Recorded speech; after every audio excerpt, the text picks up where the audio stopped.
좋은 날입니다. 오늘도 말씀 안에 승리하는 하루 되시기를 기도하겠습니다. 오늘 생명의 삶 본문은 디도서 2장 1절부터 15절입니다. 오늘 본문에서는 1절부터 10절에서 여러 종류의 성도들에 대한 목회의 지침이 나오고 11절부터 14절에서 성도의 선한 삶의 근거와 이유를 말합니다. 그리고 15절에서는 목회자의 자세를 설명하는 모습이 나옵니다. 이 구절들을 통해 하나님께서 무엇을 말씀하시는지 한 절 한 절 살펴보도록 하겠습니다. 1절입니다. 오직 너는 바른 교훈에 합당한 것을 말하여. 디도서 2장은 1장 후반부에 이어 바울이 디도에게 장로들을 세우기 위해 비진리를 쫓는 자들과 달리 바른 교훈에 합당한 것만을 전해야 한다고 말하고 있습니다. 그래서 바른 교훈에 합당한 것이 무엇인지 교회의 지도자격 되는 사람들인 늙은 남자와 늙은 여자로 나누어 구체적인 것들을 설명합니다. 2절부터 3절입니다. 늙은 남자로는 절제하며 경건하며 신중하며 믿음과 사랑과 인내함에 온전하게 하고, 늙은 여자로는 이와 같이 행실이 거룩하며 모함하지 말며 많은 술에 종이 되지 아니하며 선한 것을 가르치는 자들이 되고. 늙은 남자의 원어는 프로스비테스입니다. 1장에서 말했던 장로는 프로스비테로스로 늙은 남자로 번역된 프로스비테스의 비교급입니다. 1장에서 말했던 장로들이 공동체의 최고 리더를 말한다면 늙은 남자 역시 단지 나이가 많은 사람을 말하는 것이 아니라 영적으로 분별하고 가르칠 줄 아는 성숙한 자들을 말하는 것입니다. 늙은 여자는 프로스비티스로 위에서 말한 늙은 남자의 여성형입니다. 이들 역시 영적으로 분별하고 가르칠 줄 아는 성숙한 여인들입니다. 디도서를 쓰기 전후로 디모데 전후서를 썼기 때문에 두 서신서에 겹치는 부분이 많은데, 늙은 여자는 디모데 전서 5장에 나오는 참 과부와 같은 자들로 여자 장로들을 뜻하는 것입니다. 바울은 디도에게 영적으로 성숙한 늙은 남자, 늙은 여자에게 경건한 삶을 도전하며 선한 것을 가르치는 자들이 되도록 인도하게 합니다. 4절부터 5절입니다. 그들로 젊은 여자들을 교훈하되 그 남편과 자녀를 사랑하며 신중하며 순전하며 집안일을 하며 선하며 자기 남편에게 복종하게 하라. 이는 하나님의 말씀이 비방을 받지 않게 하려 함이라. 4절에서 말하는 그들은 늙은 남자와 늙은 여자입니다. 디도에게 그들을 인도해 젊은 여자들을 교훈하라고 말합니다. 여기서 말하는 젊은 여자는 영적으로 부족하고 연약한 자를 뜻합니다. 성경에서 젊다는 것과 여자는 주로 영적으로 미숙한 자들을 뜻합니다. 아마 생긴 지 얼마 안 된 그레데 교회의 대부분이 이러한 상태였을 것으로 보입니다. 이 젊은 여자들로 하여금 남편과 자녀를 사랑하게 하고 남편에게 복종하라고 말합니다. 이는 성차별적인 발언을 하는 것이 아닙니다.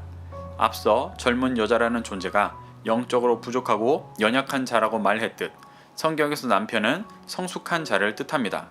영적으로 부족한 여자가 성숙한 자가 주는 진리의 말씀에 순종해야 한다는 의미입니다.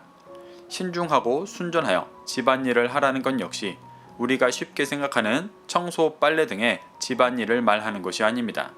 이것이 집안일이라면 바울이 굳이 편지까지 쓰며 신중하고 순전히 이것들을 행하라고 할 이유가 없었을 것입니다. 집안일의 원어 오이쿠로스는 집을 지킨다 라는 의미입니다. 이는 디도서 1장 11절에서 말했던 비진리로 믿는 가정을 무너뜨리는 일에 대항해 진리를 붙잡아 집을 지키라고 말하는 것입니다.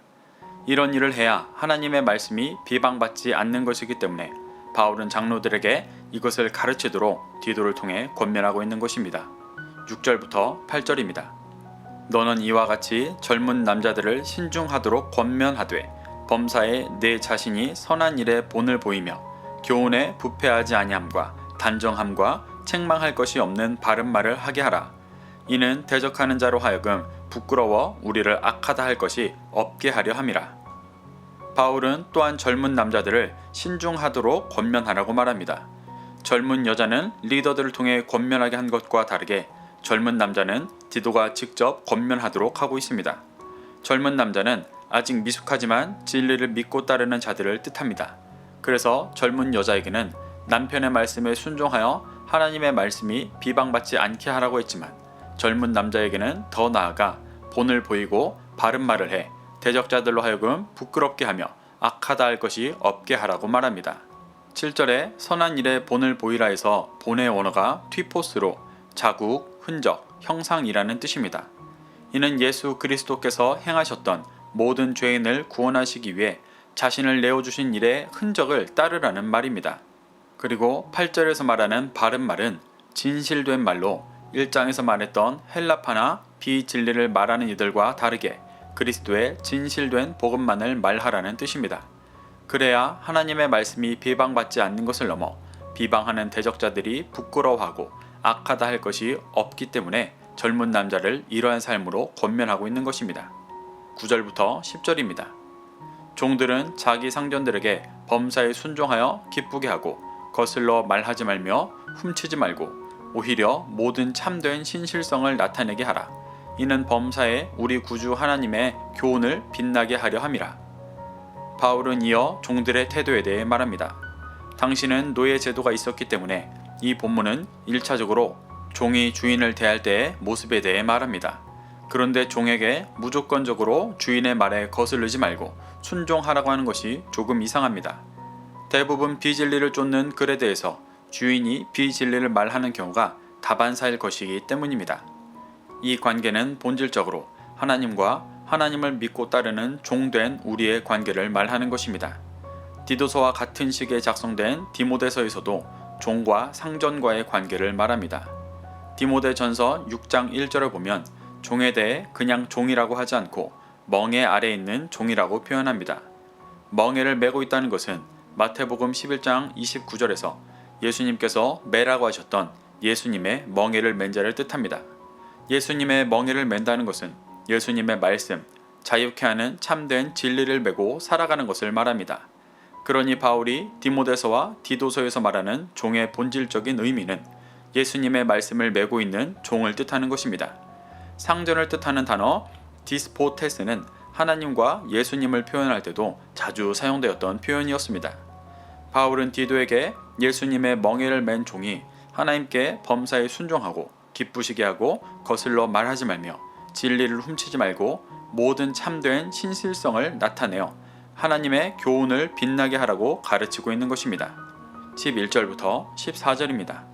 모든 사람에게 구원을 주시는 하나님의 은혜가 나타나 우리를 양육하시되 경건하지 않은 것과 이 세상 정욕을 다 버리고 신중함과 의로움과 경건함으로 이 세상에 살고 복스러운 소망과 우리의 크신 하나님 구주 예수 그리스도의 영광이 나타나심을 기다리게 하셨으니 그가 우리를 대신하여 자신을 주심은 모든 불법에서 우리를 속량하시고 우리를 깨끗하게 하사 선한 일을 열심히 하는 자기 백성이 되게 하려 하심이라.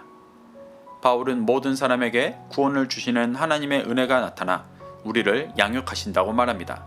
양육하시다의 원어 파이듀오는 훈련시키다, 교육하다, 습관을 들이다 라는 뜻입니다.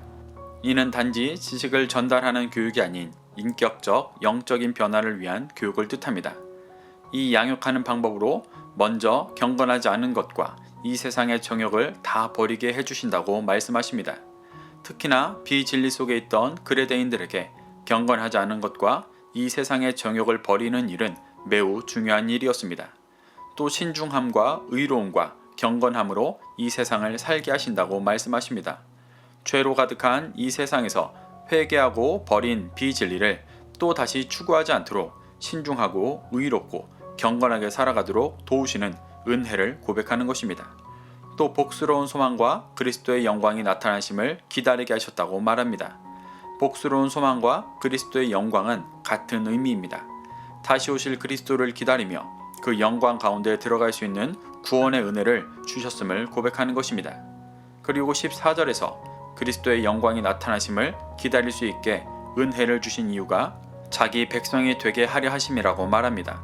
그런데 그냥 자기 백성이 되게 하시는 것이 아니라 예수 그리스도께서 우리를 대신하여 자신을 주셔서 모든 불법에서 속량하시고 깨끗하게 하셔서 선한 일을 열심히 하는 백성이 되게 하셨다고 말합니다. 비진리 속에 깊이 빠져있는 그레데인들의 불법을 속량하시고 깨끗하게 하시고 선한 일을 열심히 하는 자기 백성으로 만들어 주시는 것 자체가 새로운 창조라 할 만큼 큰 은혜였습니다. 바울은 이렇게 비진리에 있는 자들을 양육하셔서 삶을 변화되게 하시고 하나님의 백성 되게 하시는 은혜를 그레데 교회가 깊이 받아들이고 심겨질 수 있도록 디도에게 전하고 있는 것입니다. 15절입니다. 너는 이것을 말하고 권면하며 모든 권위로 책망하여 누구에게서든지 업신여김을 받지 말라. 바울은 11절부터 14절에서 정리했던 모든 사람에게 구원을 주시는 하나님의 크신 은혜를 말하고 권면하라고 하고 있습니다. 또 비진리 가운데 헤어나오지 못하는 자들에게 그리스도의 권위로 책망하여 업신여김을 받지 말라고 말합니다. 업신여김을 받지 말라는 말은 디도 개인이 존중받아야 한다는 말이기도 했지만 디도가 전하는 진리가 멸시받지 않게 엄하게 가르쳐야 한다고 말하는 것입니다. 이것이 비진리 가운데 있는 그레데 교인들이 구원의 은혜를 누리게 하기 위한 사랑의 방법이었습니다. 사랑하는 성도 여러분, 바울은 비진리가 깊이 뿌리 내려 있고 할레파와 같은 거짓 진리를 전하는 자들에게 휘둘리고 있는 그레데 교회를 진리의 말씀으로 세우기 위해 애쓰고 있습니다. 디도가 그레데 교회의 리더들을 온전히 세우고 하나님의 구원의 은혜가 그곳에 심겨지도록 인도하고 있습니다. 우리는 이러한 바울의 마음을 교훈 삼아 그리스도의 진리가 내 안에 심겨지고 비진리로 가득한 이 땅에 진리를 전하는 중심 되기를 구하는 심령이 되어야 합니다. 오늘도 이 말씀을 심령에 새겨 승리하는 하루 되시기를 기도하겠습니다.